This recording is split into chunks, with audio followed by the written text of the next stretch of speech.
The clock is ticking. The clock is ticking on our season. We may just have 7 more days of our season. Who knows? We'll see what happens. This is Arsenal Fan Circle. It is the Thursday night forum. Thanks for joining, everybody. We got a lot to get through here. We'll go 90 minutes, maybe 100 minutes, because that's all Arteta deserves. He doesn't deserve our full 2 hours this week. Welcome to Arsenal Fan Circle. Pull up a chair. You are all welcome here, and really, really great to see all of the faces back in here with us every week. Loyal viewers, we really, really do appreciate you through the good times and through the bad times. And Gary, what is it? Is it a good time or a bad time? This is the Arteta. It's Arteta time. I'm sorry, I'm just pouring my beverage. Now this is Arteta time. Good, bad. I don't know what that means anymore. This is the Arteta. This is Arteta ball, I guess. This is what we're gonna get. We're gonna get surprises. I've probably said that multiple times today, and I've said that pretty much every day since the season began. That we're gonna get surprises every time we come out to play. Got another surprise today, and then they surprised us on the pitch with the way that they played. I mean, it was really, really, really bad for me when I looked at it. How are they going to play with that, with the players that they picked? I don't think anybody knew. I don't think the players knew. I don't think Arteta knew. They did not have a good plan. Why 3 strikers are on our bench when we need goals? Xhaka at left back. Maybe I get it. Is Ceballos going to show up for us today? Not blow up like he has in probably in each of the last 2 Europa League games, not the last 2 legs. 2 legs that we played, last 2 rounds that we played. He's had pretty bad games. Once again today, gets out, and that's on the coach. He should have been out at halftime. Why? We got 5 subs. Can we not use them? Yeah. You got 5 subs. You're down 2-0 at half, and you don't bring in anybody. You score a goal. All right. You still don't bring in anyone. I mean, what? Does he need an invite? He brought in Aubameyang with 5 minutes left in the match. What's that all about? You need goals yesterday. What's he saving these players for? And Erdegaard coming off first when you need goals. That made no sense. Saka coming off next when you need goals. That makes no sense. They're not. What are you resting? What are you pulling them off early for? They can. They're not gonna. I don't care if they play in the next game. Does that game matter anymore?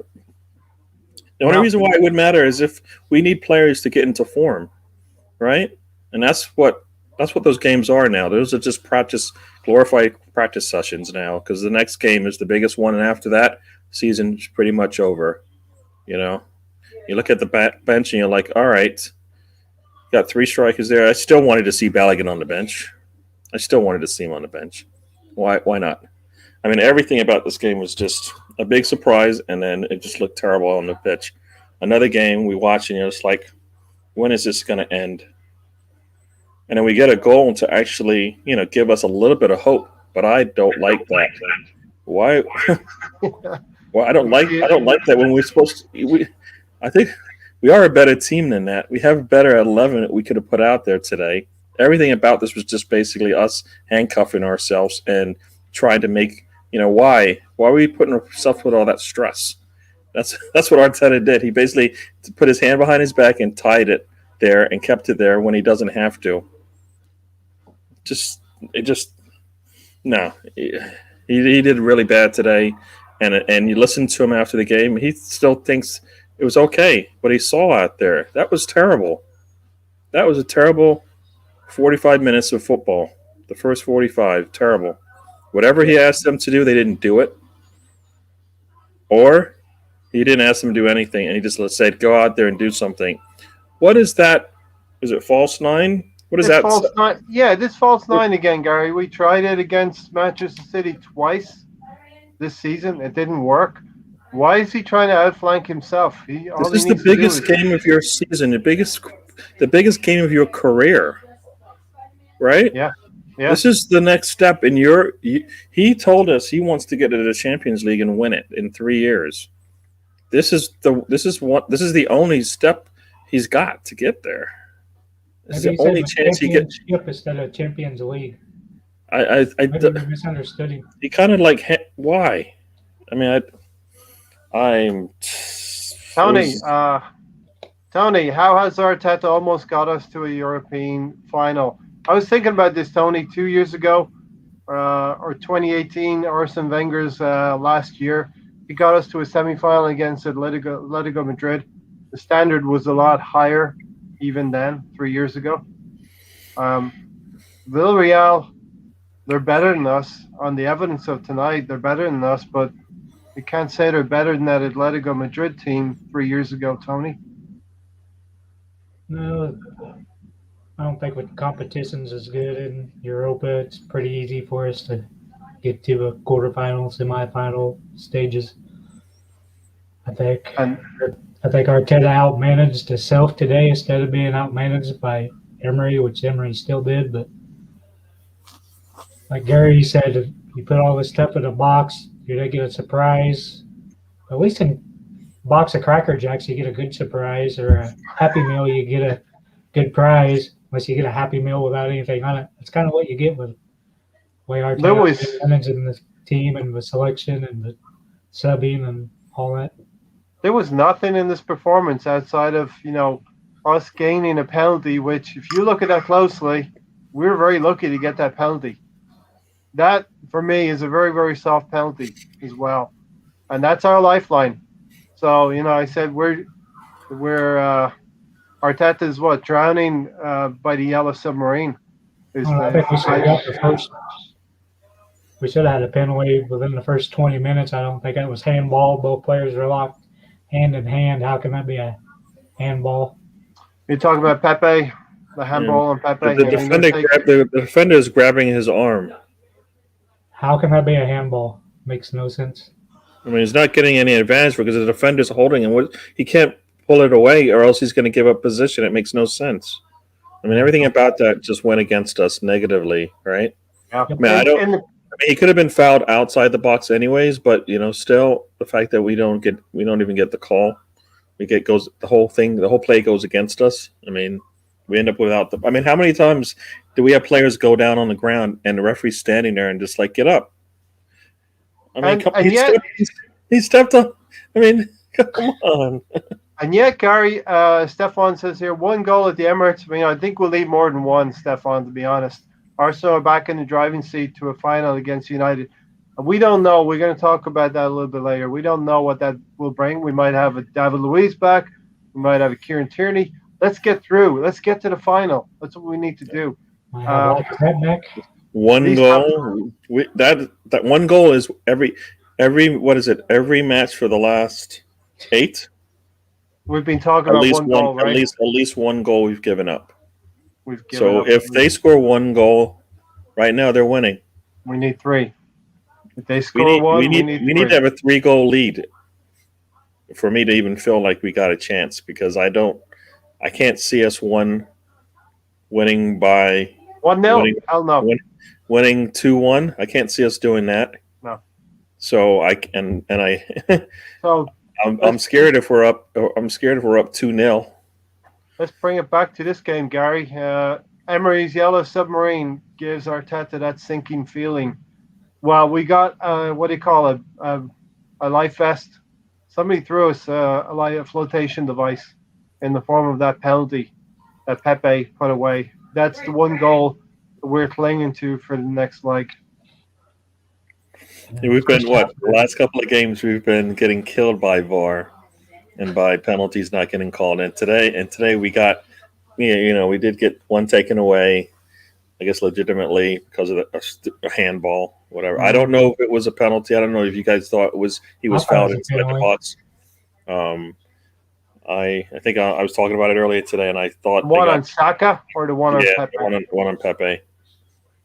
One on Pepe. That was it doesn't even matter because it is a handball. Literally, it's a handball in the build up to the goal, to the Yeah. penalty decision. But Yeah. Saka pretty much falls over the leg of a defender for Well, I our mean, goal. we've seen that before, right? He does drag his leg out because he sees the defender there. So he did it. He did what we've been always asking our players to do. Yeah, Right, we've been Power asking our foot and players went to for do it. that because usually what will happen is he won't do that and he'll try to run through. He'll get bumped. He won't fall down. He'll lose possession of the ball and then they go back the other way. So he did what we've always been asking our players to do once in a while is embellish and and try to get the referee to make a particular call. Right, and he did. Mhm. The call went our way, but we weren't losing because of that, and we were lucky to get it today. Right? We should have won this match, I think. I don't think they're 2-0 at halftime better than us. I mean, I think we played. I mean, that's what we put what we put ourselves up there in terms of what we set ourselves we up didn't to. have chances, Gary, We were did we? set up. Well, is that.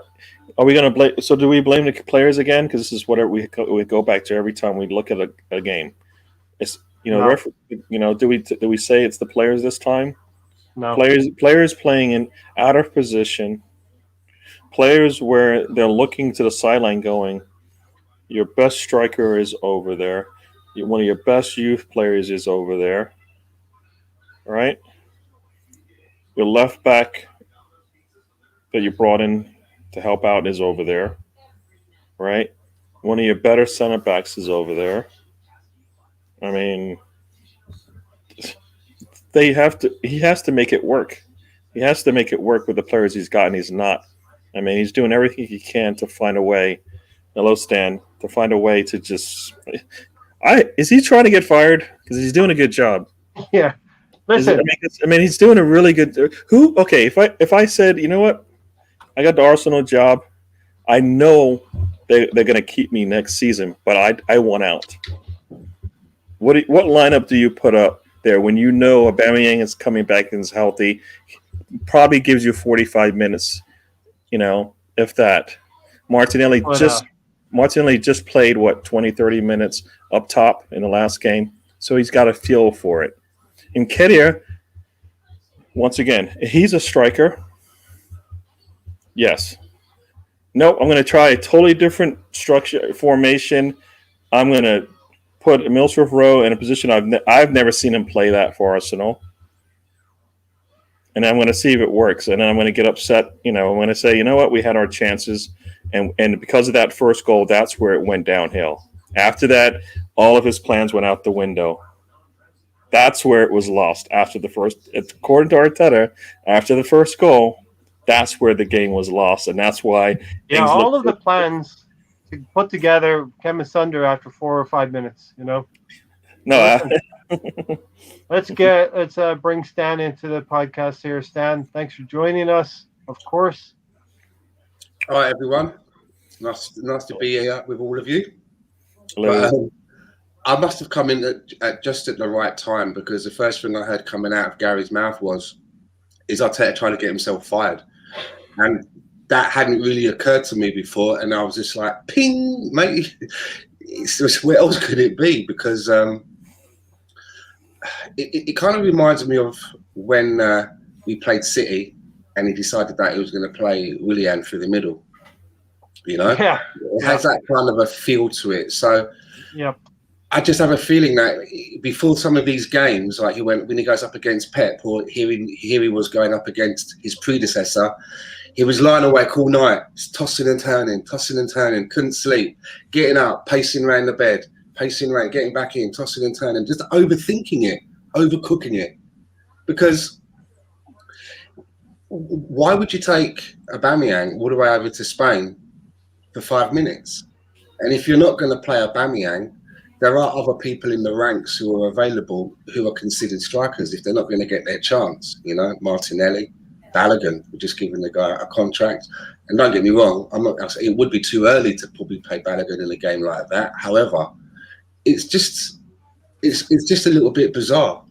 And I'm not sure sometimes he knows what he wants, but I'm not sure some of the fans know what they want because It's like get Xhaka out in the middle. He's rubbish in the middle. Don't want him next to Thomas Partey. So he gets moved into left back position. And then for a couple of games, it's like, ooh, he's really good to playing at left back. He can see the whole game in front of him. Now on Twitter, it's like, we've got to get him back into the middle. He has to get back into the middle next to Partey. So, do we even know what it is that we want? I don't know. Would you think, Stan, he's a little bit insecure in the way that he comes up with these tactics versus Pep, these tactics versus his predecessor, Unai Emery? I honestly think that what we're seeing is a novice manager, a rookie manager. He hasn't done this job before. He hasn't had any training wheels. These are his training wheels right now. So, this is what the club signed up for. So they obviously had to expect that there would be, days like this. But one of my questions is now that I'm beginning to think, because obviously I've always said October this year for me would be a distance when I'm going to pass my judgment. But after seeing some of the decisions that he makes, I'm kind of thinking to myself, are we really saying then that if we give him a summer transfer window to get rid of some more players and bring more players in, is that going to change him making some of their decisions that he's actually making? Whether it comes to lineups or, the two substitutes that came on with just under opposite about just like a minute to go. Yeah, what is that? An appearance bonus or something. Those kits are not going to need to be washed after the game, are they?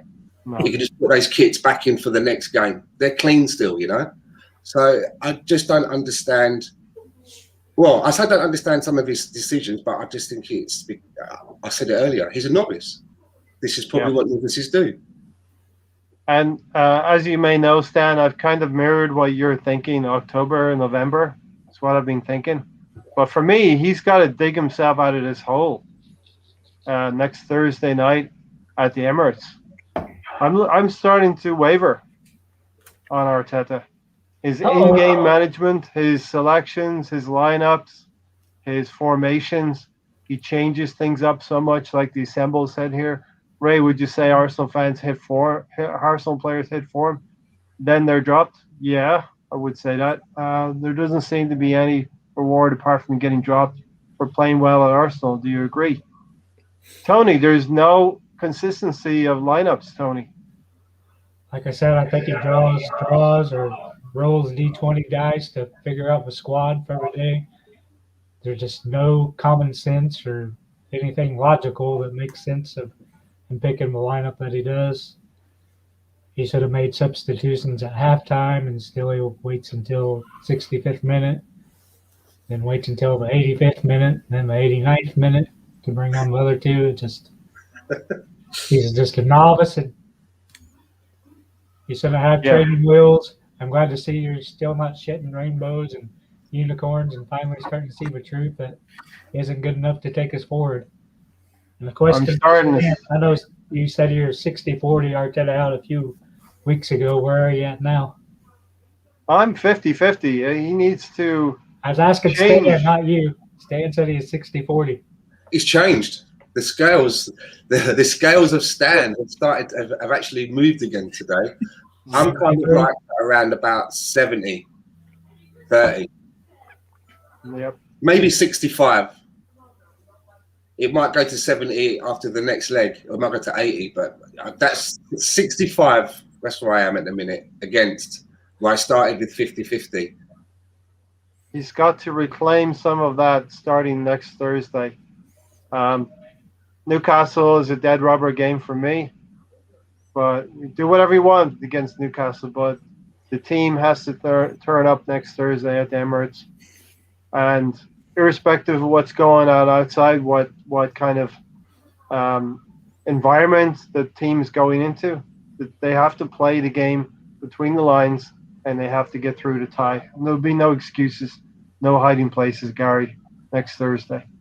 Yeah, well, like you said, I don't really care how this game goes this weekend, but what I want to see from this game is us be able to use it to build for the next game. I don't care if we win or lose, but I want to see us use it to build, because we're doing the exact opposite. I mean, Leno and Xhaka both had terrible games last game, all right? and they got to play. And I don't know if we saw much improvement. Definitely not from Leno.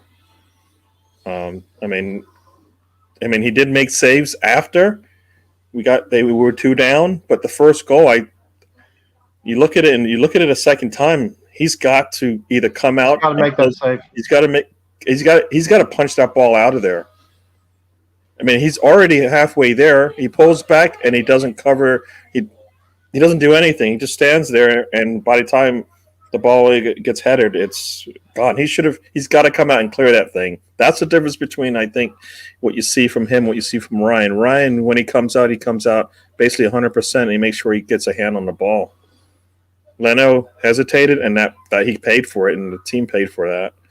Partey, what can you say about him? I mean, I think it was Partey, right, who wasn't covering his man and let him get behind him. Please, Arteta, tell him not to shoot anymore. It's getting embarrassing.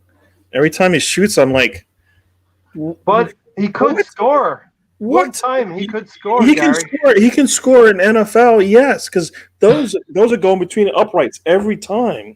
He's good. He can play. Is it rugby? Yeah, rugby. It goes through the middle. How many points do you get for that? 1 or 2? Is it 1 or 2? I can't remember. Or Aussie rules football. 3. Drop goal, 3 points. So he could. How in the world he can make a pass like 30, 40 feet on the ground, but to take a shot, the thing skies every time. How? I mean, we've seen him do perfect. I mean, I'm in Vancouver and he went past my window. I mean, Yeah. I guess one thing I go, I know Tony's got to say, but I mean, we were having a discussion about this during the game when Partey made that pass to Xhaka, which was like, straight out of bounds. What is Xhaka doing? Like, for me, I'm complaining because I'm like, all right, Partey thought he was going to have somebody there. I don't know if he would have been there, but if that was Gabriel, I know he would have been up there to receive that ball. At that point in the game, you got to come up. I mean, I understand what he's trying to do, but the pass was terrible, yes. But the thought was like, all right, we need to get that ball to the open space.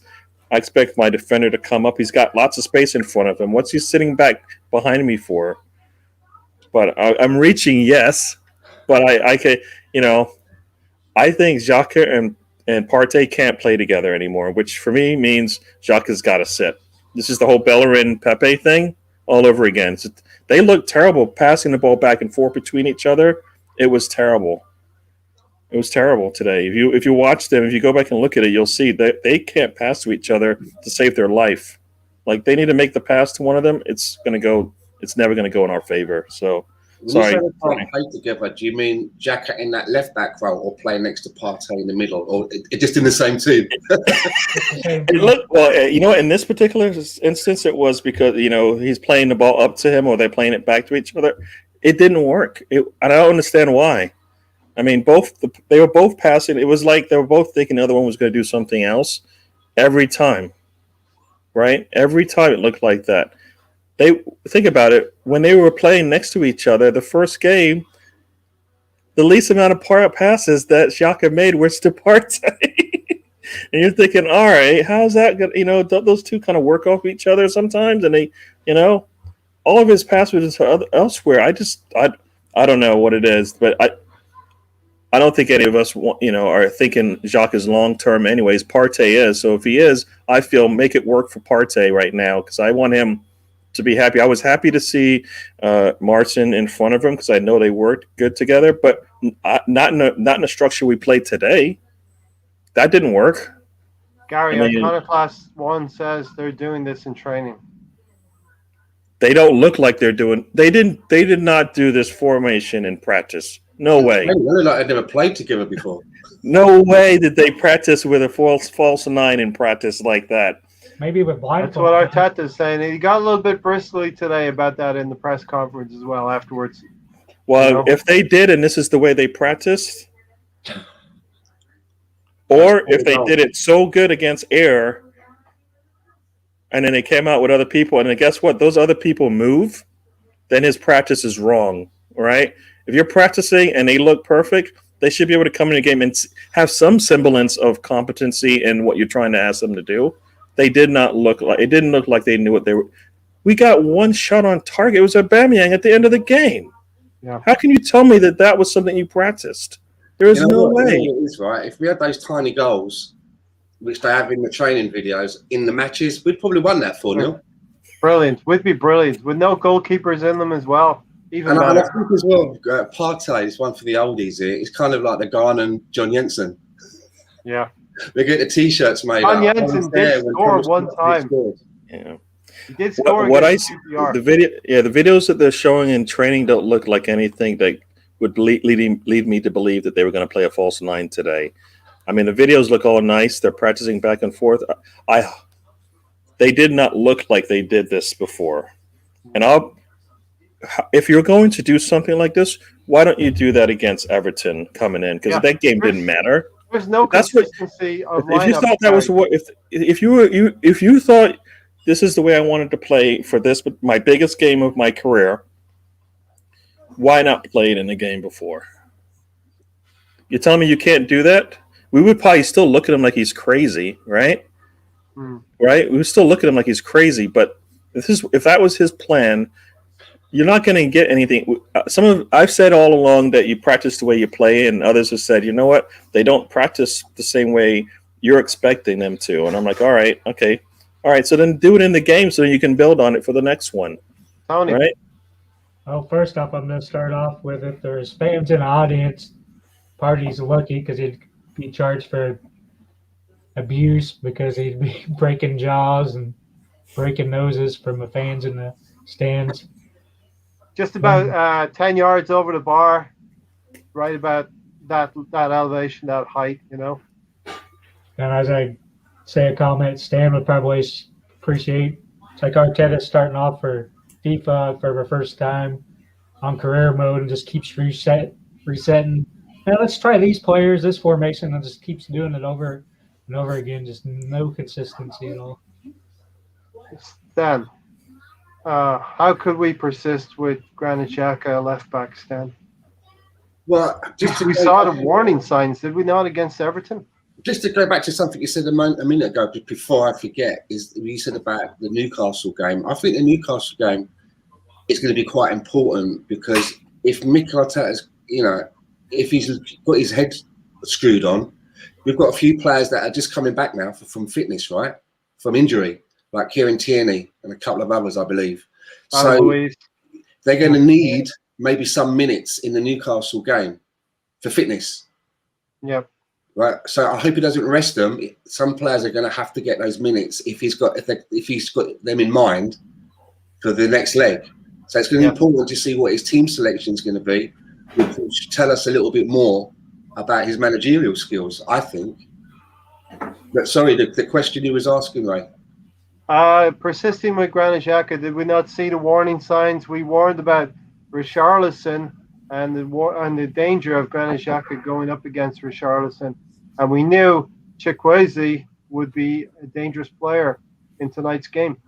I just think, as much as I'm not Xhaka's biggest fan, and obviously I would like to see him upgraded, the lads, the guy's not a left back at the end of the day. He's trying to play in a position that's not really a position that he plays in. He's trying to do the best that he can. So I don't really blame him in a situation like that, to be honest. There's other things that I think Mikel Arteta could have done. For me, I think he could have had Saka as the left back, which then would have freed up another place ahead. And Saka still is able to get himself into attacking situations, even though he plays as a left back.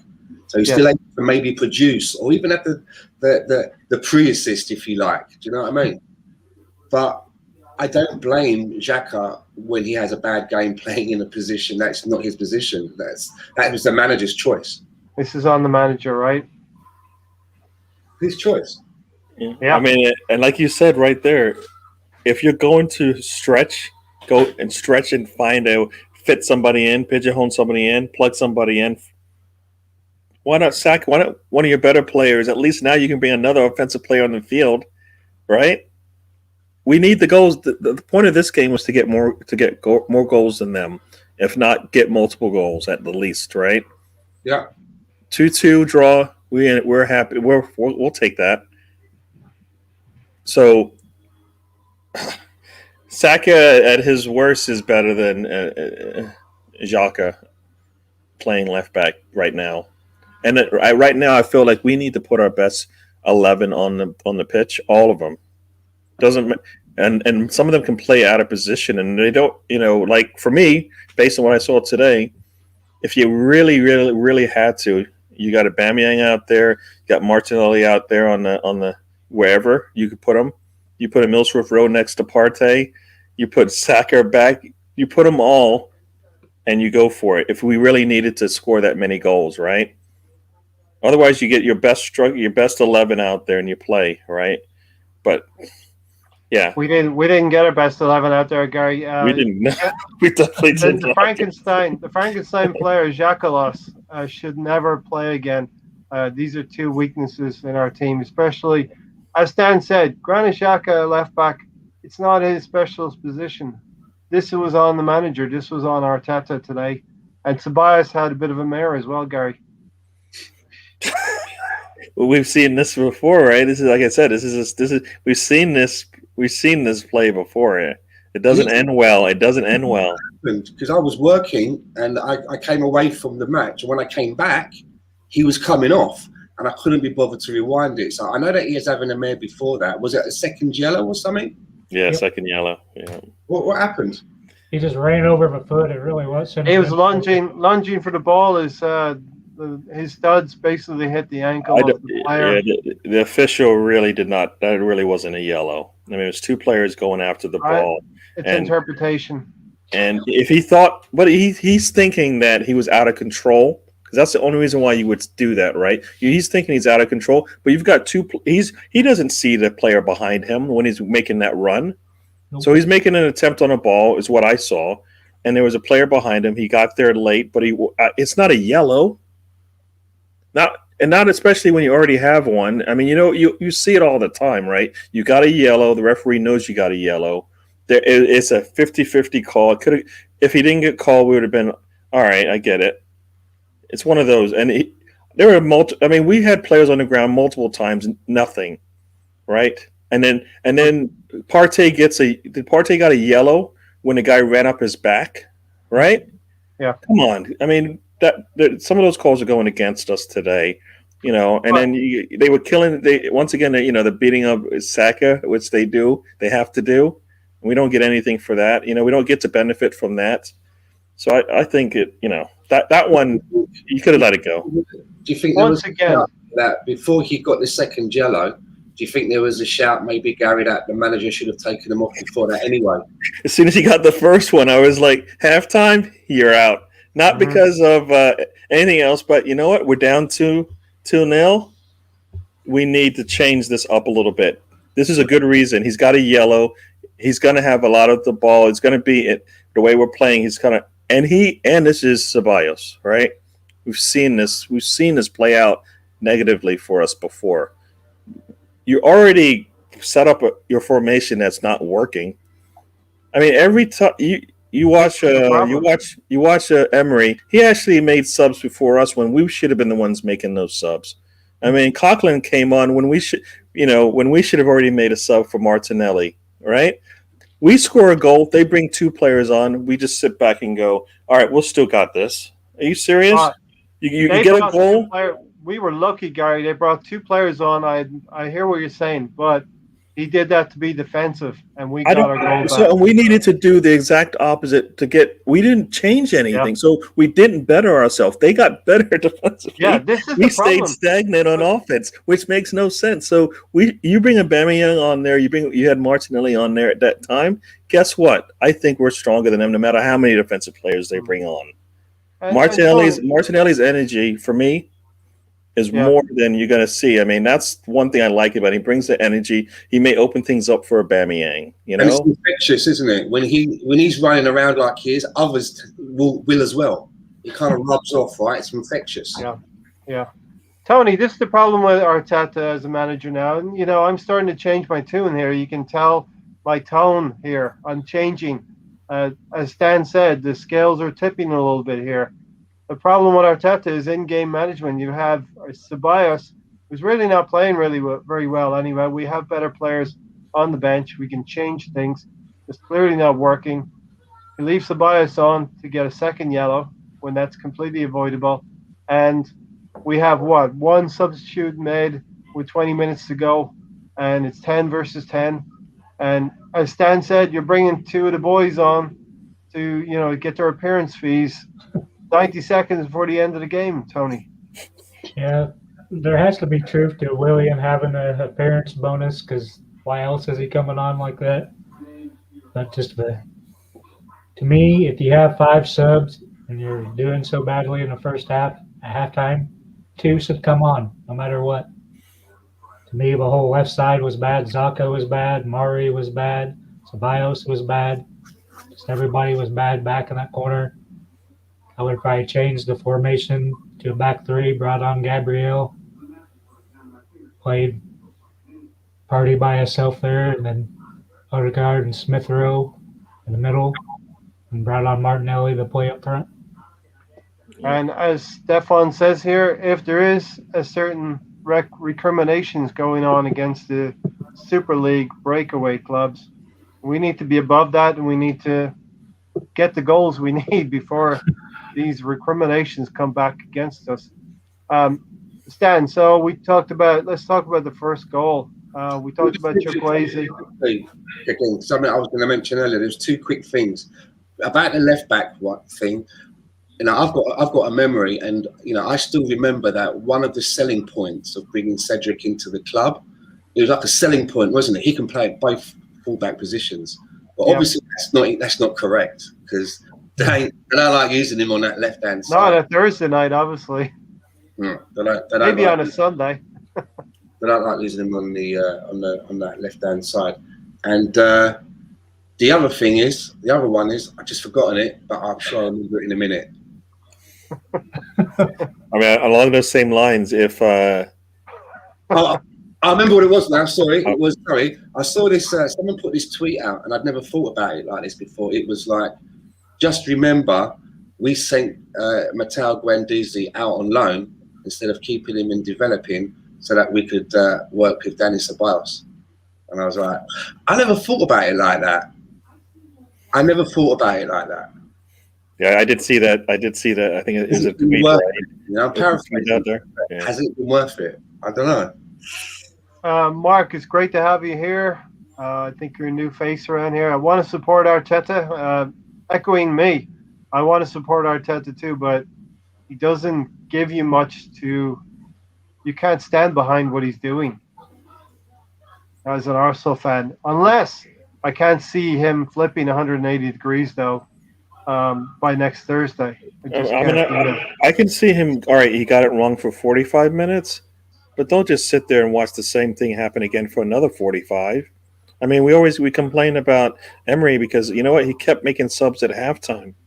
Well, because he realized it was wrong and it wasn't working. So then he changed it. Right? He changed it, and most of the time it worked out. Whatever he changed, he did because he realized I screwed it up in the first get. Because I wasn't planning for whatever the defense was going to give us or something like that, and he made a change. What part of working with Pep has Arteta sitting back and waiting until 65 minutes to tell one of his players it's time to get up and let's get ready to go? Every game. You've got 5 subs and you're still doing that. You have 5 subs. Yeah. 5. Yeah, and you still it's 60 minutes and then you're like, you know what, Martinelli, get warmed up. It takes him 5 to 8 minutes to get ready to go. Martinelli's ready to go once his boots are on. Come on. Get him out there. Should be made at halftime instead though. Great comment from Lombard Camp. Right now Willock I think he's always been better than Ceballos, in my opinion. We don't play them the right way, though. He comes in and then he'll have him do the exact opposite of what he's just been doing. So then he looks just like he had before he left. I mean, you have a hammer and you keep trying to use it as a screwdriver. It doesn't work for some reason. You can't figure it out. That's what we got. Yeah, but then it's a guy with a hammer trying to screw, and it's like he doesn't go back to the toolbox, Gary. He doesn't go back to the toolbox to get the right tool. And I was just going to say, but Dennis Ceballos is from Real Madrid, so you know. So yeah, there you go. Real Madrid. Be like Ole and put a sub on with 2 minutes Real to go. Madrid don't want him, but he's from Real Madrid. Ceballos is the new Mustafi. Real Madrid are going to be like, you can have him. Arsenal, just keep him. If they give us Erdegar, I'll take it. If we have to take a bullet, then we'll take it. You know, but damn, Stan, I don't think we're gonna get him either. So You have to pay us 40 million and take Ceballos. talking about Ceballos, Stan, the first goal, Juan Foyt, the Spurs player, hurts me to say, dragged Ceballos all the way back. He's not really marking at all, and drives into the box to Chukwueze. Now Ceballos, we have the double security that Gary and I talked about. You know, Stan, when you have a credit card, you want 2 layers of security. Passwords. We have very weak passwords. Granit Xhaka and Danny Ceballos. yeah, 1, 2, 3, 4, and password. There were times when their goalkeeper would go to kick the ball out, and he'd have like 30 yards in front of him, and he would like walk the ball out. And I was thinking, is no one going to try and put on any kind of pressure? At one point, I was thinking that if I was the goalkeeper, I'd just walk it down to Leno, because no one's coming. And you just keep walking with it, you know. I was just like, there's so much space they had in front of them, you know. And I was going to do this cheesy joke about, you know, Unai Emery being so confident he just sat back and brought on Wenger's cock.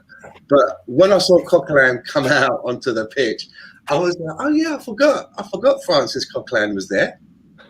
I was like, it's like a double whammy. But So the substitutions. I mean, you know, you don't think. You've got to use your substitutions better than that. And as Gary says, you know, this is a competition where you have 5. You know, use them and use them well. You know, don't finish with change in your pocket. Don't bring a 2 on at like when there's you know, a minute to go. Well, I mean, what? I mean, you're not the team that should be doing time wasting, right? It should be them that are bringing somebody on a 1 minute to time waste it, if anything, right? We're trying to chase it. We're trying to get a little bit more out of the game, but we kind of bottled it. We were like, oh, you know, I don't get that. So tell me why we subbed out our 3 youngest players. In a game when you're chasing goals. What do you mean you know why? Do you think because they're the youngest players? That's why. Do you think he's ever really believed in some of those younger players? Because, I mean, let's face it, some of the reasons why they're getting in the team so often, it was kind of like he fumbled into a little bit, right? Because it was like needs and musts. But do you think he himself, because he seems like a stubborn person to me. I don't know him, don't know anything about him. He's probably really easygoing, but from what we see, there is like a bit of stubbornness to him. Like he really wants to be. He gets locked into something. It's not easy to get out of it. Very set in his ways. But why would you, Gary's right, why would you take those players off? And, you know, if you're Gabriel Martinelli, you must be scratching your head. And if you're Aubameyang as well, why take him all that way? It wasn't even worth it, really. If he was fit enough to be on the bench, he's our most expensive paid player. He's our sort of, you know, he's our focal point. You know, he's the face of it all at the minute. He's our captain as well.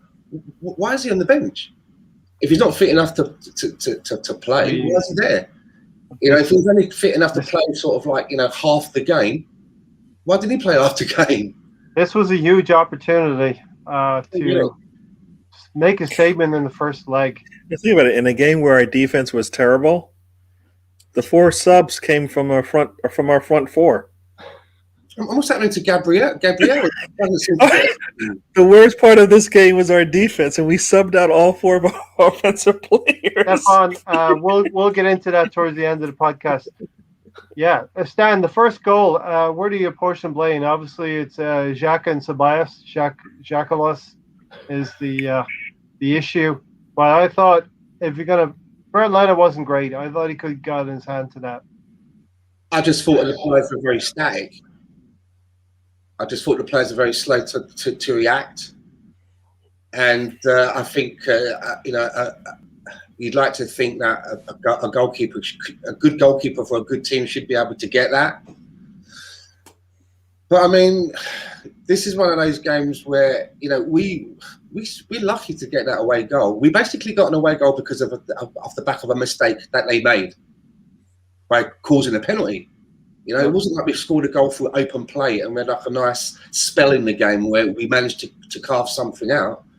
It was only because Mikel Pepe can take a penalty. Yeah. At the end of the day, and we luckily got that. I mean, I've not watched a Man United game, and I had the radio on when I was in the shower, and I was like, "What was the score?" They played quite well. 6-2. Frightening. 2-1 at halftime. Frightening, isn't it? And they were playing against. They weren't playing against mugs either. It's frightening. We're laughing at that game because they got the 2 away. The 2 away goals. You're like, ha. And then United said it doesn't matter. More and more, Gary, we can't do that more and more. I'd like to be able to go ha at different teams, but our team doesn't back us up with results on there. That is true. That is true. But you know what? We held them to zero goals the last time we played them. Yeah. We held them to 0 goals twice this season, right? And I'm really clinging on to the hope that if we get to the final, where our record against United is pretty good, Kieran Tierney, David Luiz, maybe we get some players back. But let's get through next Thursday night first, and that means we got to score some goals. Tony, talking about Bernd Leno, and I thought he was pretty poor for the first goal, but I have to point out, maybe in hindsight, this could be a turning point in the whole tie. The 65th minute, at 2-0 down. It was still 2-0 down after 65 minutes. Mourinho has a great shot. Really should have scored, but Leno pulls off a great save there after 65 minutes. Yeah, that was a great save there. Then earlier in the game when he ran probably 2/3 of the way to midfield, he picked up that ball and probably would have been a goal if he didn't come out. And you can see Rob Holding is not the best defender there because Pablo Mari goes to Mourinho. Rob Holding is sleeping on it, Gary. He's not anticipating trouble. Repeat what you said. Repeat what you said again, because that was just funny. He made me laugh. I meant Mari had a bad game, right? Holding, something about Holding sleeping on it. He's not a good defender. Now Benny had a bad game too. He plays center back, but he's not. It's just why he didn't. This is what Arsenal does. If you think you can play a false 9 today, then you could have played Gabriel and Marie together.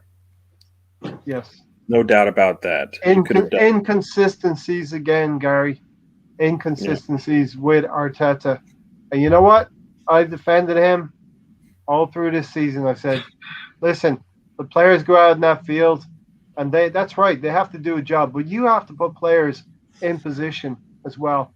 Playing Granit Xhaka as a left back, you can get through 1 or 2 games, but when you're playing at this level, the semi-final of the Europa League, no recognized focal striker, as Stan said, and other things going on. Tony? We've seen what worked last season. The back 3 worked without our left back. Yep. You don't have a left back. How about having a left wing back? Yeah, that could work. We got that with Saka. We got that with Chambers can play there if he has to. In one game he got in Europa, he got 3 assists, 2 on the right and 1 on the left, so he can play both sides if he has to. It all's better than playing Xhaka there. Xhaka's slow.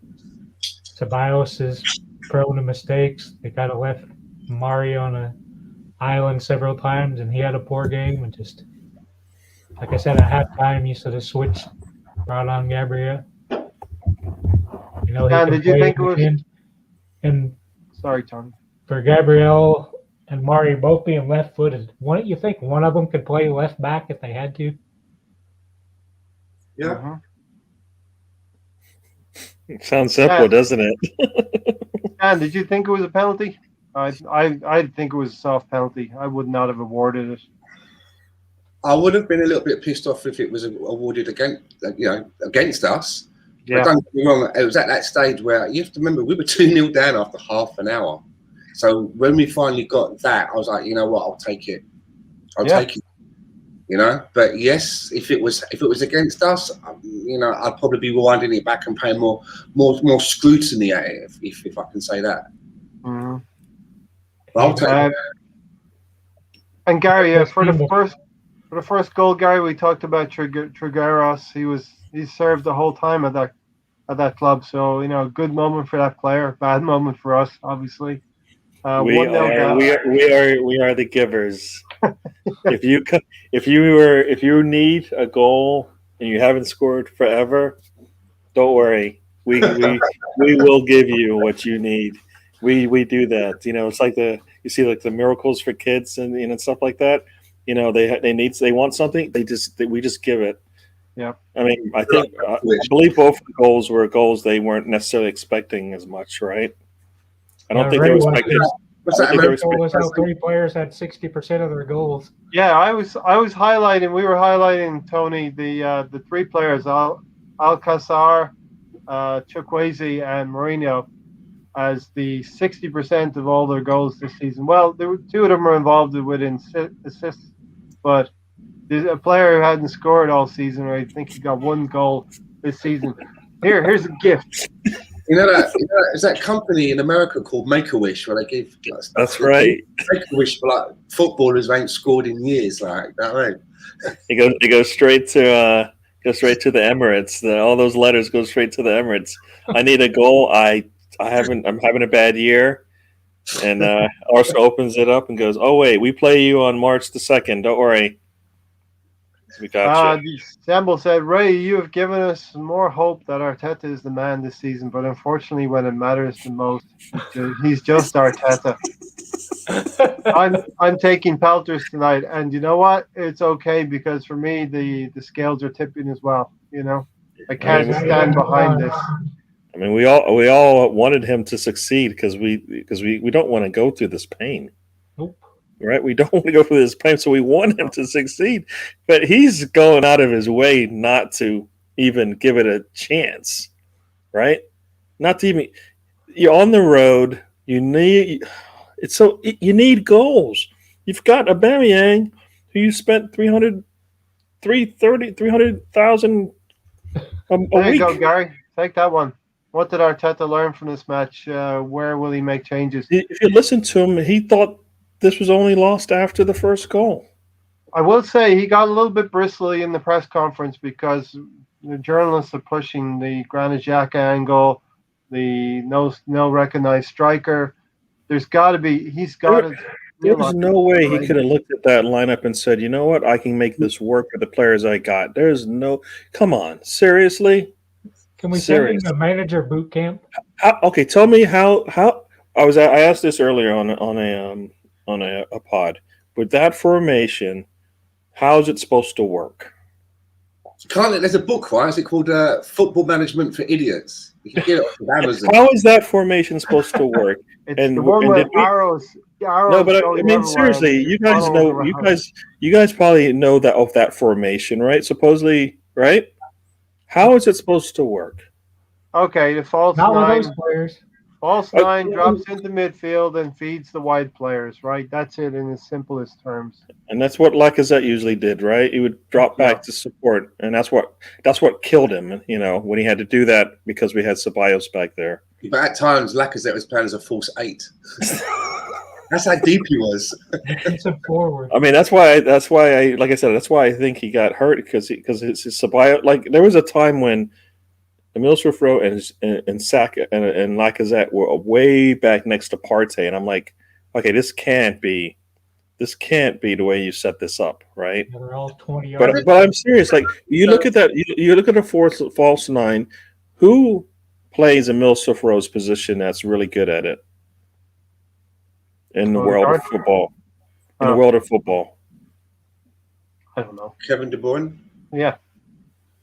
Okay, we don't got one of those. Ronaldo. We don't even got the K, the D, or the B of that right now. Can I ask you as well? I've always felt that I've been a little bit tepid with some of Partey's performances, but the times when I've seen him play, for me, the better is when he's almost in the deepest role when I'm in the midfield on his own, and he's got a couple just ahead, rather than having somebody who's directly sat next to him like a sidekick, like a Batman and a Robin. There's been times when I've been like, holy shit, he's on his own, and he's got like a couple of players around him, and he's able to get the ball and wriggle out. I've seen him do then that. he's passing at 30 or 40 yards up the pitch from back there too. I don't know. I mean, I just wonder what you guys thought about that, because I don't think Arteta's seen that tape. You got it? I Probably keep not. going for it, for a 4-1 or a 3-1. And You're right. He's looked good by himself because you know what? He doesn't need anybody else. Just get him the ball and let him figure it out. He's going to break down the defense every time. It could be one guy, two guys on him. It doesn't matter. He'll make space and figure it out. He does it every time. Like you said, you congest that middle with another player. Now there's 3 players he's got to get away from. His own and then 2 defenders, right? So give him the space, leave him alone, and let him work. I mean, that's what let him work. Yeah, definitely play with 2 8s.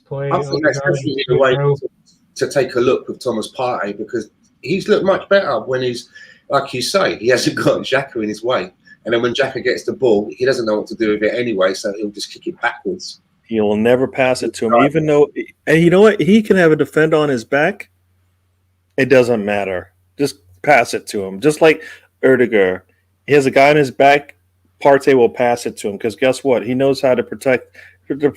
He makes sure he's the only one that's going to get that ball, right? Sorry to interrupt there. Mark, what did Arteta learn from this match? I don't think he's learned very much from match to match. Just to answer that question again, Stan, we're 1-0 down, and very soon afterwards we go 2-0 down. Flicked on. You'll appreciate this, Stan. This is the kind of goal Arsenal used to score the days of Tony Adams and Steve Bold. I just on a corner. Yeah, but I was just incensed. I was just like, it was like half an hour, just 30 minutes, I think. And I just thought to myself, where is this going? Like where the hell is this going? This is supposed to be like, this is it. All the eggs, we've been talking about eggs in baskets now for weeks, ain't we? This is the basket, mate. Do you know what I mean? All eggs were in it. And I'm like, half an hour's gone. And then I know that we keep saying it again. To be at that stage, right, in this game like that, you're telling me that you don't make a change at half time or maybe 50 minutes in, so that if you don't want to shame a player and take him off at half time, take him off 5 minutes after half time. Then at least do that, especially like when you've got 5 aces in your pocket to play. I could not believe that he was just going to go no. Wait till we're 60. No, my way knows. You as a manager, you can legitimately say, "Listen, I gave the team 5 minutes. 5 minutes into the second half, nothing changed, and on the 50th minute, you can make your subs." And I've got this feeling. Now people were talking earlier. No, they didn't look like they were training that way. They didn't look like they were training with that kind of thing. Do you know what I think's probably going on? They train one way all week, right? He's like, right, we're going to train this way. And then the night before, right, he's lying there and he can't get to sleep. And he runs in the next morning, right, and they're all there. And he rips the thing off the board and puts a new one up. Right, 5 minutes before kickoff, this is what we're doing. Nico, you're playing false 9. He's like, what? I thought I was on the left wing and cutting in. No. And maybe that's what it is. It's just like changing the fucking, just changing the script. Like Vince McMahon on Monday Night Raw, changing the storyline 5 minutes before airtime. No one knows what they're doing. It's bizarre. And I just want to say, in case I haven't made it clear, I squarely blame today's performance at Mikel Arteta's feet. Squarely. Yeah. No ifs, no buts, no excuses. This particular game is down to him. I would echo that. Tony, a major European semi-final, and you tear, like Stan said, you tear everything up you've done, whatever you've been doing in the last few weeks. You play with a striker in Nketiah against Everton, and you've got to go back to a false 9 that they haven't done in months. in a semi-final of the European competition away from home, Tony? Like I said, last year he knows my back three works. We got my players for that. We don't have to play Zaka as a left back, but we keep doing it. I still think he draws straws before the matches to choose the players. Okay, you're gonna play here. You're gonna play here. Draw this straw, but it just doesn't make any sense at all. I know what it is. There we go. Don't worry, Arteta's worked it today, so it's all sorted. Don't worry about next Thursday. It's all going to be all fine on the night. It'll be all right on the night, Gary. No, I was just gonna say I know what it is now. I know what it is because you know what? I don't know if you read the article today. The Wheel of Fortune that Arsenal used for discipline, it's been changed now. It's always been there actually. There's a new template up there now. It's a new template up there. It's the formation of players, and he just spins it, and you never know where it's going to stop. You never know what player is going to start. It doesn't matter if you scored 5 goals in the last one. You might be sitting. You might not even be on the bench. That's got to be what's going on, because how in the world did you go from where we were the last couple of games and then go, you know what? I got it. This is it. This is what's going to make the difference. They had Danny Ceballos spin the wheel tonight. You know, I just think that Stefan has hit the nail on the head, and that's how I'm going to call it now. Mikel Arteta has jazz tactics. Because, there's so many times I've heard some jazz records, like 5 guys and geezers and instruments, they all sound like they're playing a different song. They're like, it's like all over the place. Well, what is that called, though? It's called something else, though. It's a different kind of isn't it avant-garde? Isn't that what it's called? Avant-garde? Avant-garde sounds like 5, like you said, you just brought a whole orchestra in there and said, you know what? I don't know what you're going to play, but here's your music, here's your music, here's your music. And none of them are actually ones. It doesn't matter what they are. Just play it. It's going to sound great. Jam session. I think that Mikel Arteta is so lucky that it's not been a season with fans home and away, because I'm telling you now, I'm sure that there's no way that the volume would be high. We're breaking records all over the place, Stan, this season. What records? The bad ones. Most losses, most this, most that. All the ones you don't want. All the ones from 1930s and 1920s. That's how far. He said I'm rewriting records. That's what he said that was one of his goals. And then he went. He's doing it. He is doing it. Just not the right ones. He didn't tell you which ones. He just said I'm breaking records. But it's all right though, because he's going to buy he's going to buy these players in the summer and have this transfer window, and it's all going to be hunky dory. Yeah, the team is going to back him after seeing what he's done. This is what. So the 2 games after all this mess, right, with the ESL, this is what he's done, and so this is going to put confidence into the ownership to say, you know what, yes, give me an extra $100 million or pounds, because that's what we need to get this job done. Also, we're going to get rid of all the players that we don't want. No problem. So that's 224 pounds. We got this. We haven't been able to do it for the last 10 years. We're going to do it this time. I don't have any confidence in any of that happening. So maybe by the summer, maybe it won't be Edu and Mikel Arteta that are spending the money. Maybe it will be Dennis Bergkamp, Patrick Vieira, and Thierry Henry spending all that fucking crazy Spotify moolah. Spotify though. Some would say that's scary, just as scary as this. Here's the thing: we are the Arsenal, right? Is that right? Is that what last time I checked? We are the biggest team on our block, right? I was going to say London, but that might be stretching it. But we think we're the biggest team, right? We still think that way. But when we have money, we can go out and get the best of something, right? Either we can put all our money into the best player, or we can put all our money into the best director of football, or we can put all of our money into the best recruiter. Where are you going with best this? Manager, best coach. Give me one of the best of something, because we are the Arsenal, right? Don't spread it. right? Give me, That's what he's give me, saying. give me something. Yeah. If it's somebody at the top that's going to trickle down and give us something to believe in, do that. We're not doing any of that. So no matter what the ownership says, until you tell me we've got one of the best of something, I'll be happy. It doesn't matter what it is. Right now, we don't have the best of anything, and I think we deserve the best of at least one. Yeah. At least one. Spend the money and spend it on something that's good and it's going to last. Don't spread the money around all of the things you need to do on the house and have a shitty roof or have Well, shitty and there's no windows. reason. There's no reason to have to go and grab your passport to fill the needs of the team right now. We can't afford it, and we don't need it. Right? There's nothing. You can't tell me we can't replace half the team by not leaving the country. I did not see this iconoclast one. Anyone noticed the Arsenal announced Odegaard would not be signing for us? Only thing I noticed was him being furious when he came off the pitch today. So He, yeah, he didn't look happy. He did not look happy. really?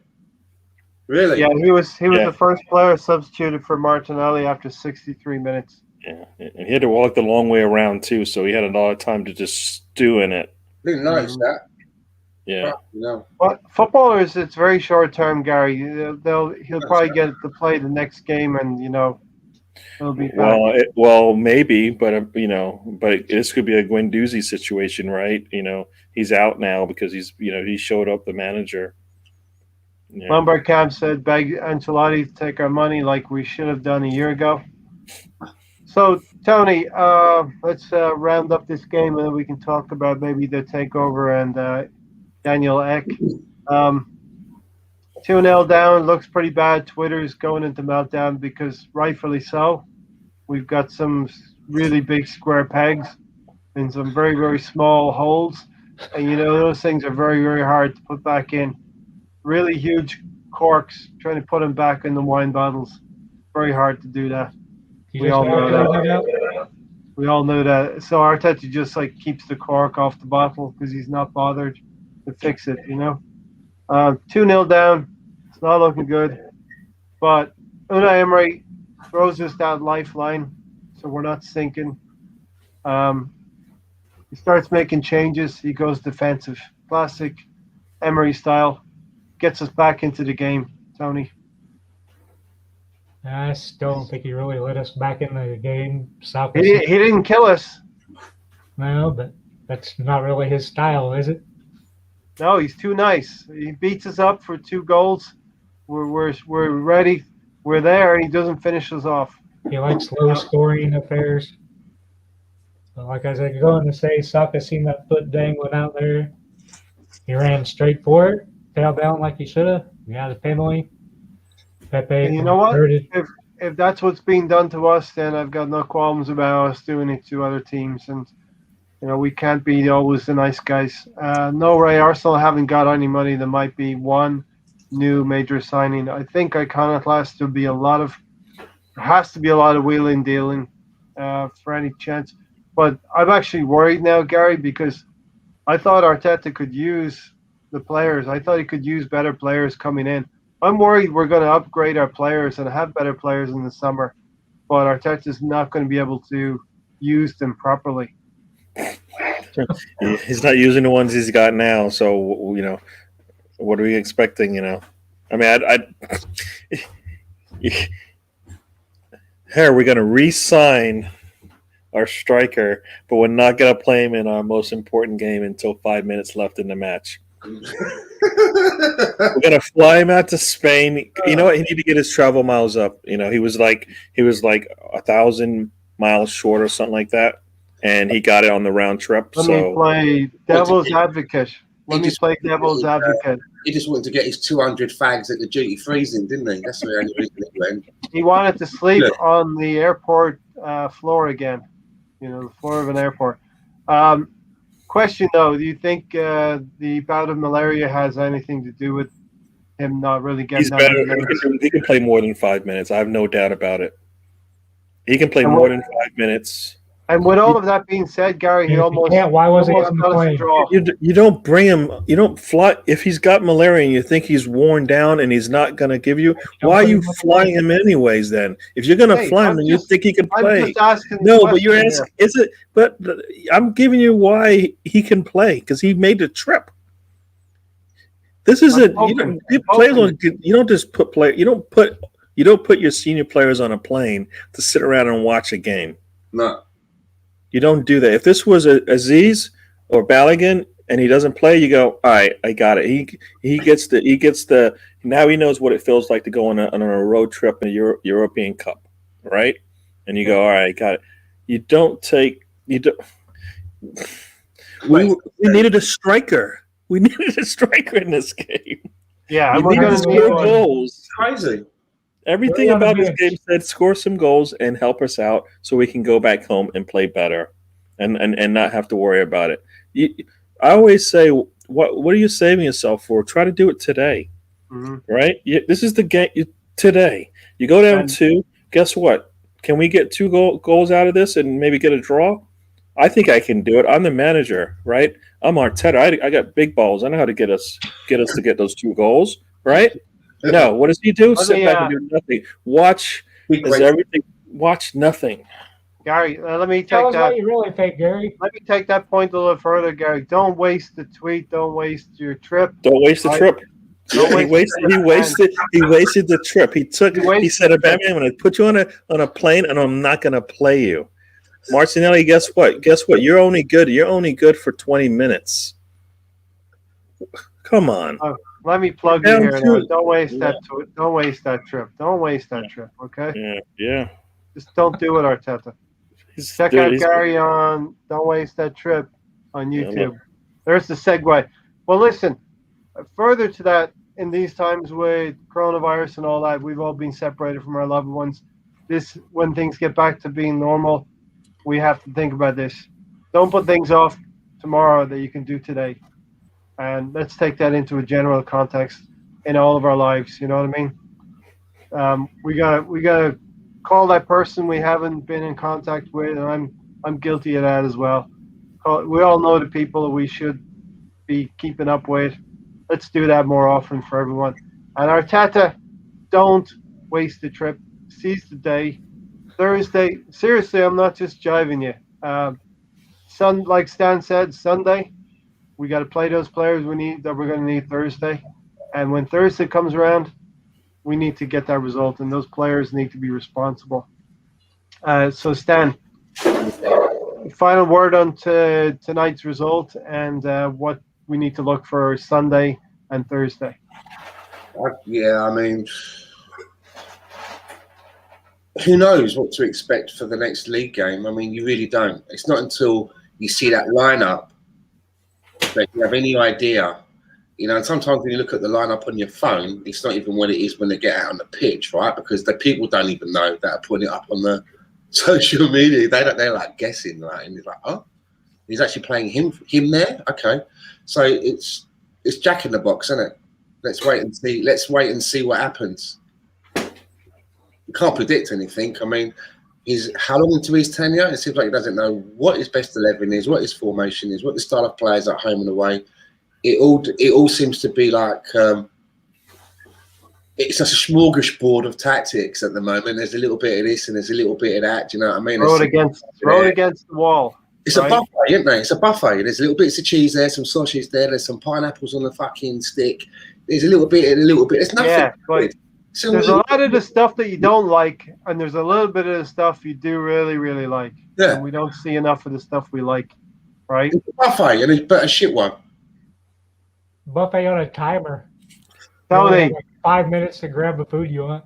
Tony, your thoughts on tonight, Sunday and Thursday? I think this was Arteta's worst game. He outclassed himself. Just the lineup made no sense. The substitutions made no sense. Nothing he did made any sense to anyone on planet Earth except for Arteta. Because he still comes out and says, we played good. First goal killed us, blah, blah, blah. Same old shit he spits out. Just simply isn't good enough. And hopefully Yeah. on Sunday we get to see Lacazette out there, Tierney out there. Now Submarine needs time out there. I'm not sure how you fit Lacazette and him, switch them at halftime. I don't know.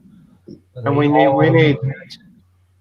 we're gonna need Pierre Emerick Aubameyang to boomerang back on Thursday. It's supposed to be our figurehead. Think you got a flight back? It's supposed Gary, to be like the figurehead, right? Doesn't make sense. yeah. Gary, your thoughts tonight, Sunday and Thursday, because it's a vital week coming up here. Tonight, Yeah. Sunday. A little bit of a smile. Sunday, I don't care. Just get me whoever needs playing time, get him out there. I don't care because it doesn't matter. If we can't beat Newcastle with the team we played today in a totally different lineup, then it doesn't, then I think we're in trouble. But really, what I want to see, if Aubameyang is healthy, give him some minutes. If Lacazette is healthy, give him some minutes. If Tierney's is healthy, give him some minutes. We need to be able, when we play at home, we need to have a full squad and be able to do whatever we want to do, and then play our best 11 at that point. I still feel like even if those players come back, will they be ready for Thursday? If they, maybe if they played 90, I would say yes. But if they can't play 90, maybe they still come off the bench. But you got to play a better formation than you did today. I mean, come on.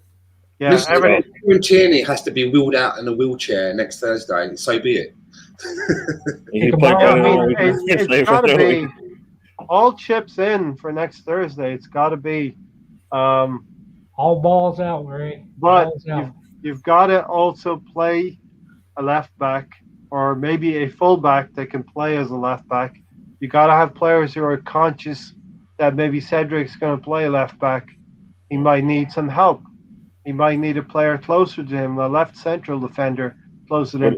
You can't have a Denny's. Well, Denny's not going to be there because he's got sent off, right? What is that book called again, Stan? Because maybe we can mail it to Arteta and maybe Managing for Dummies. Managing for Dummies, yes. Yeah. Well, as they say over here, they've got that book, right? Keep it simple, stupid. You can get it on Amazon. It's not hard. You can get it. We need to send Arteta that book. But I mean, if he keeps things simple, I have no doubt that he'll get better performances out of the game. There's no way this was a simple setup that he had today in terms of the way the players set up there to play. I also think as well that you can get the audio version of the book and it's read by Unai Emery. So there's that, maybe that's what happened. He got the wrong book. He didn't. Good evening. Option there. Start with it was the night before Christmas. Oh my gosh! What is going on with our team? Arteta needs to play a simple game, pick a simple team, pick strikers in the striking position. It's very simple. The game is quite simple. You get the ball, you pass the ball, you score goals. Don't overcomplicate things with false nines that you haven't practiced in real games in the previous weeks. Listen, I'm going to bow out for a second. I'll leave you three to chat about Spotify. So, Gary, you want to kick it off? Spotify. Daniel Ek, that interview. Did you see the interview from Daniel Ek? Yeah, I saw the ending of it, and so I don't have any faith that this is going to work out because I don't think he knows what he's. I don't think he's 100% into this, right? Because 1.8 billion doesn't even make sense as a starting point for me. Not with a player. Not with if you understand the businessman that is Stan Kroenke. It's almost a slap in the face. It's like you really want to talk about this. I don't want to talk, and now you give me this number that makes no sense. The team's worth over that, and it's worth more, and it could be worth more. So, if he said he's in for the long haul, I guess we'll find out once he gets the big no for whatever the first offer is. I don't know that it just came out of nowhere though, right? That just came out of nowhere. It was good timing because it kind of deflected the fact that they were raising their subscription fees the day after or whatever. Yep. I mean, if he did that, good for him, because we're talking about him, becoming the future owner of Arsenal. Meanwhile, he's raised the rates on all of his billions of customers and stuff like that. So stock went up, and then I guess the stock went down again. So maybe not. Maybe he sells short. Maybe he sold short and he did make tons of money. Maybe he now has that money to buy Arsenal because he sold short.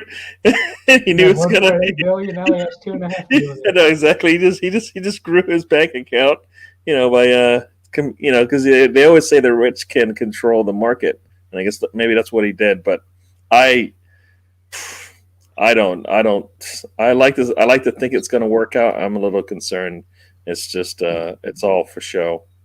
He definitely did raise his profile in Yeah, a very, very short amount of time, Gary. yeah, he did. We know who he is, and nobody knew who he was before.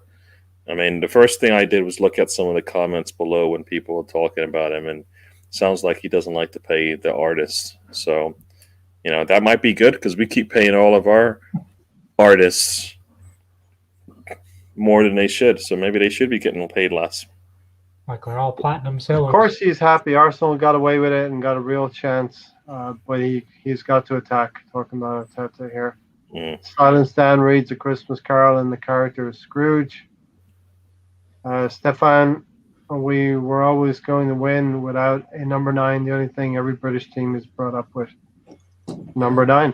Yeah, he hasn't got enough money to buy himself to buy the club. I think there's a lot of different things going around. He's definitely he can raise the funds. I think he could do it by himself if Stan Kroenke was amenable to it. And I think the Kroenkes are not.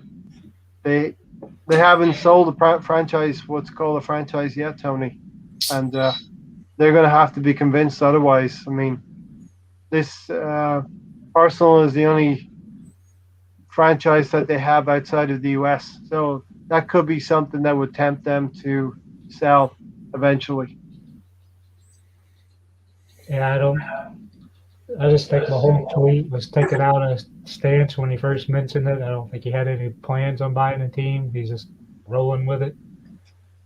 Maybe he is serious now, but he wasn't serious to begin with. Hopefully it pans out because we need new owners, but still not sure if he's the right person. It does help having Bergkamp, Bonnery, those people with him, but who knows? Definitely, Stan, if you want to bring some interest to it, you involve some previous players, some household names in, a Bergkamp, and who are the other two again? Henry is one of them, and Patrick Vieira, right? Yep. Yeah. So I was just trying to turn my lamp on. And the interview, he said all of the right things, all of the things that us fans want to hear as well. I think He's a boyhood fan himself. He grew up watching Arsenal. I think there's two questions when you look at this, what's going on here, that you can ask. You can say the first question is it possible? Is it feasible? Is it possible that it could happen? And then the next question is do you think it will happen? The feasibility of it, of course. The guy's personal wealth is about just over 4 billion. He's got a company that's worth 50 billion. It's not a case of, Kroenke bought Arsenal for around about 1 billion, right? Yeah. So it's not a case of if Daniel Ek's going to let's say he's going to make an opening offer of 2 billion. Daniel Ek doesn't go to his, get online, look at his fucking current account and go, right, I've got 4 billion in there. If I go and buy Arsenal, my personal wealth will now be down by 50%. It doesn't work like that. He doesn't go to Stan Kroenke and write a check for half of it and it's cashed. He'll probably still get loans from the bank. Even though he's got 4 million net worth, there will still be banks that will get involved, because that way he gets the money to Stan Kroenke, but he doesn't have to give it all. He doesn't have to give all his money away in one lump. The banks will help him do that because the banks will take back even more than what he borrowed. It's just leverage, right? He has definitely got the capital to make it happen. And, if you're, why do I say it could be possible? Someone like Stan Kroenke is a businessman. If he's paid around about $1 billion for it, let's say that this is an opening bid we've heard of about 1.8. That's going to be coming within 10 days, right? It's just an opening offer. And when you make an opening offer, you know, as soon as the Kroenkes heard that this guy was perhaps serious of making a bid, they're not going to turn around and go, "Oh yeah, we're open to selling." What's? No, they're going to say, "Well, no, we're not interested. This is how billionaires work. One against the other, right?" You're not going to take the first. You're not going to take the first bid. You're going to say, "Well, no, I'm not interested." But there's always a figure that's going to tickle your fancy. You just got to find it. It's right here. They've got the figure in their head. Find it. I think that if they came up with a figure, say like above $2.5 billion, I think it would be hard to refuse. It would be hard to refuse. And someone like Daniel Ek, not only would he probably be leveraging, you know, parts of his company's business at the banks to say, "Look, I'm good for this kind of a dough to get loans," he probably mixes within circles where he can raise funds from outside investors. You never watch The Dragon's Den? When they go in there sometimes with some of them like harebrained schemes, you know, you're like, "What's that?" You're like, "It's a coat hanger, but it's also a screwdriver." And you're like, "Okay." And you're like, "Well, where are we?" And I say, "I've already raised like $500,000 in outside investment." And you're like, "Fuck me, there's some mad people out there." But if they can raise funds, someone like Daniel Ek, who started, you know, with not very much and built up a company like Spotify, he could definitely get 2.5 to maybe 3 billion put together. It's definitely feasible. So what I'm saying is it possible? Without a shadow of a doubt. Will it happen? That's the not, second part of this. That's not so easy to call, because I've always felt with the Kroenkes, one of the reasons that Arsenal means so much to them in their portfolio, these are land people. They're land people. They've got like ranches which are bigger than Birmingham. You know what I'm saying?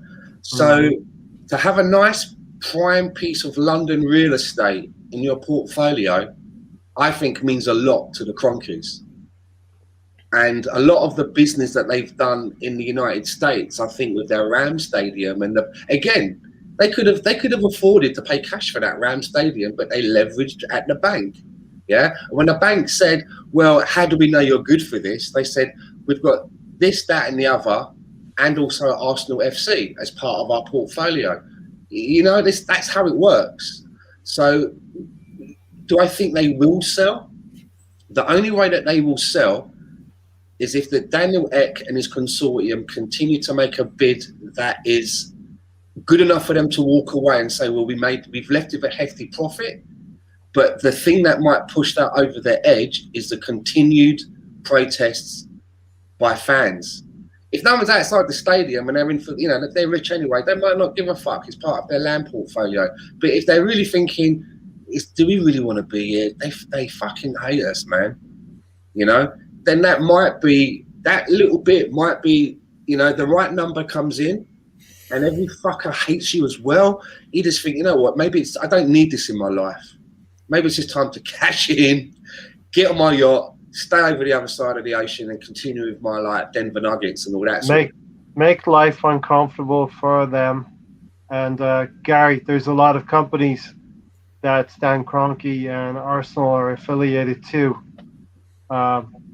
Those are the kind of things that we need to boycott and target as well, and make life uncomfortable for them, and also make life uncomfortable for Stan's missus as well. I would advocate, you know, stop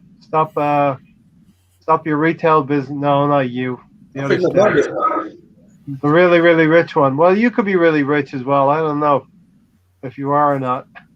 I don't think Mrs. Stan's worth $9 billion like my other Stan. Mrs. Now, right here, Stan, I'm like, dude, I'm sorry. I keep saying to myself, Stan, I'm sorry you got the same name as that guy, because every time we say his name, I'm like, I got somebody, a friend I know named Stan, but he's not like you.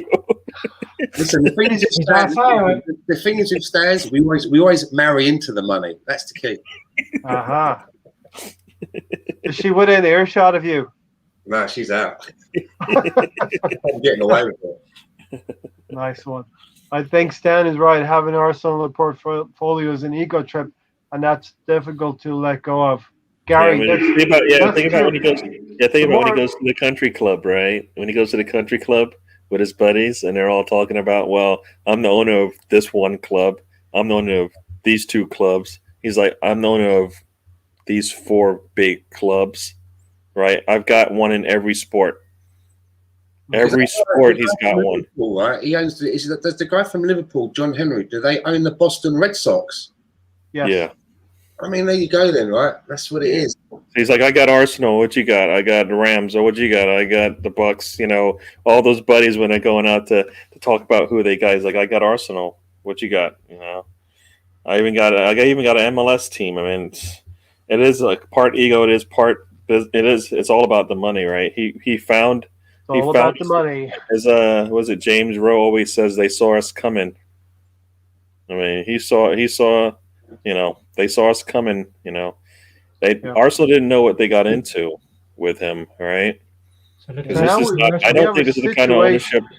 This is not the kind of ownership that they were expecting to get, and it doesn't seem to me like anybody in England thinks the ownerships, the way they're being run, are anywhere close to what they would expect. And I mean, that's just what happens when you're okay for outside monies. You know, you got to take what comes with it. This is what you get, right? You get kind of this craziness that you're not expecting. People that want to do something different than what you're expecting, right? I don't like the fact that my team has to earn their keep, right?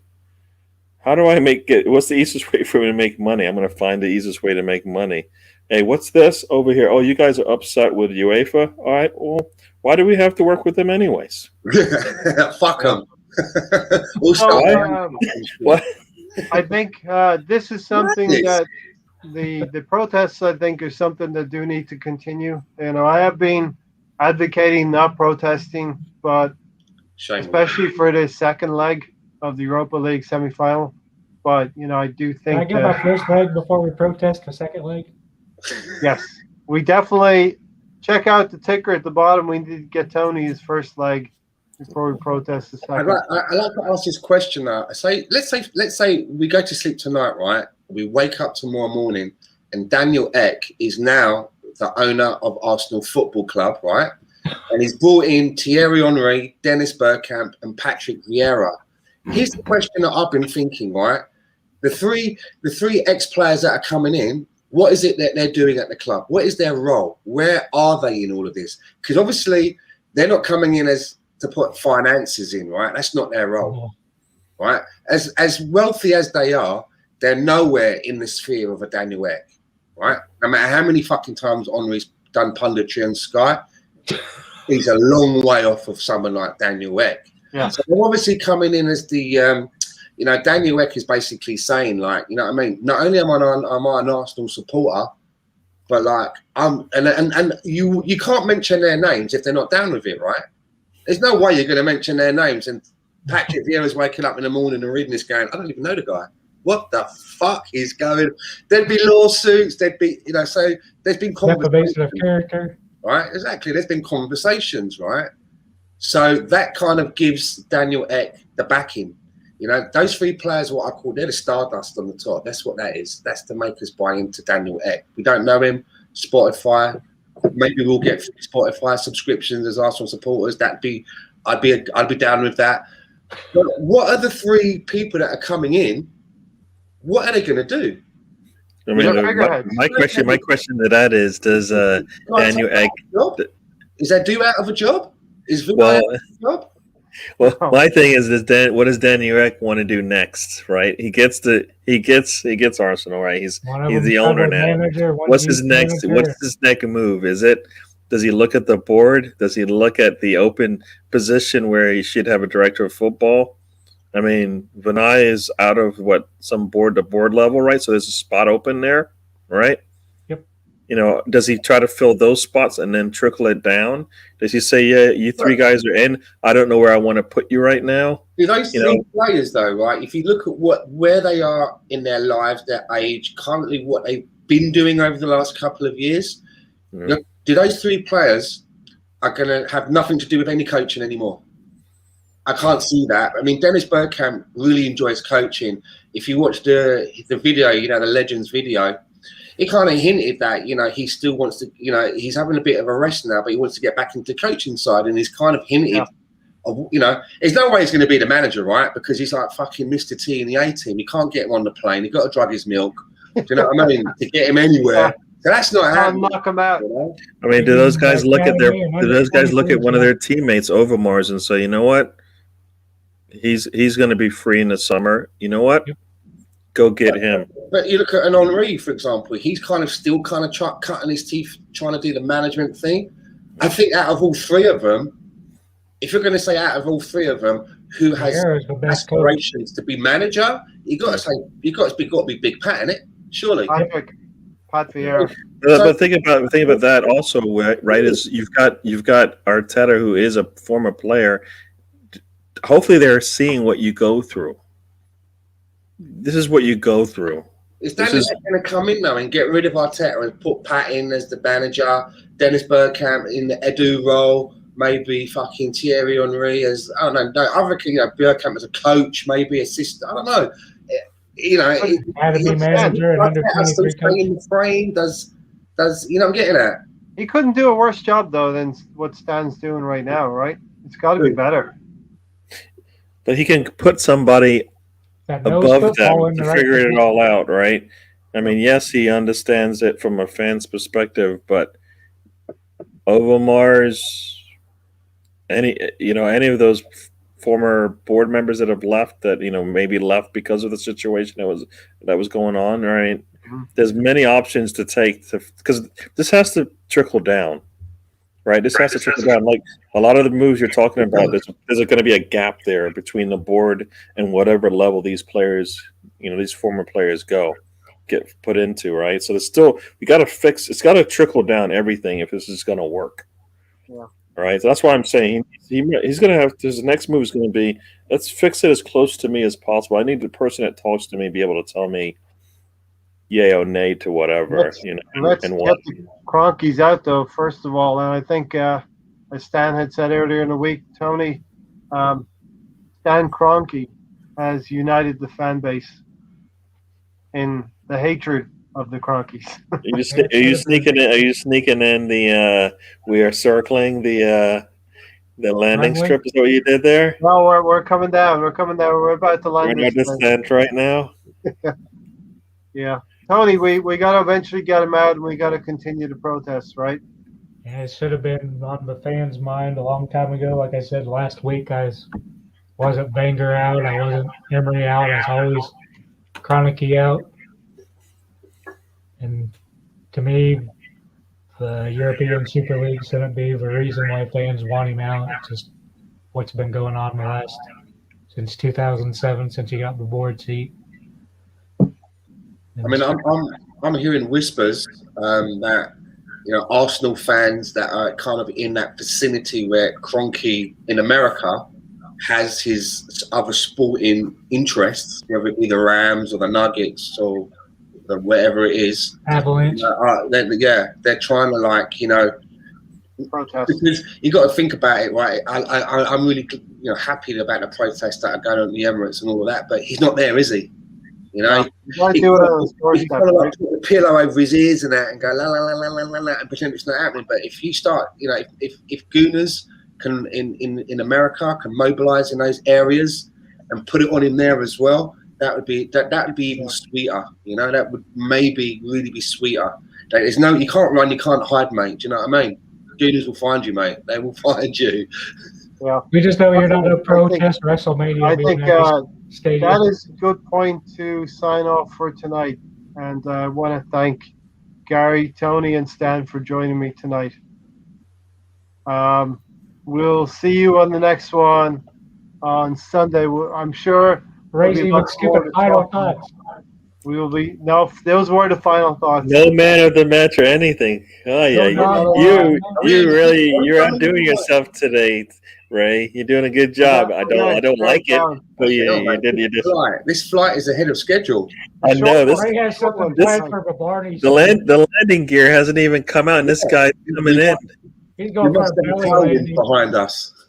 Listen, thank you, all of you, for joining. The banter shall continue. Yeah, 2-1 defeat tonight. We got to fix up in all levels of the club, starting Sunday and Thursday. But thanks for joining us. Thanks for watching. We're out of here. Come on, you Gunners.